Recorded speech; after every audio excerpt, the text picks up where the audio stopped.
Introducing Sense of Nature, Divine Incense Sticks and Dhoop Cones. ನಮ್ಮ ದೇವಾಲಯಗಳಲ್ಲಿ ಬಳಸಿರುವಂಥ ಹೂಗಳಿಂದ ಮಾಡಿರುವಂಥ ಶುದ್ಧವಾದ ಧೂಪಗಳು. ಇದರಲ್ಲಿ ಯಾವುದೇ ರೀತಿ ಕೆಮಿಕಲ್ಸ್, ಬೂದಿ ಅಥವಾ ಕಡ್ಡಿಗಳನ್ನು ಬಳಸಿಲ್ಲ. ದೇವರ ಆಶೀರ್ವಾದದಷ್ಟೇ ಪವಿತ್ರವಾಗಿದೆ ಈ ಧೂಪಗಳು.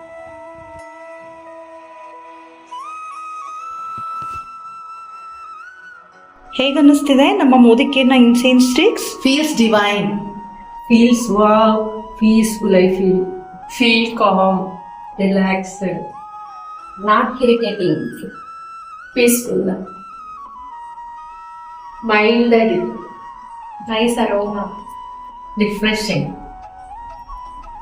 ಟೋಟಲಿ ಏನು ಅನ್ನಿಸ್ತಿದೆ? Yes.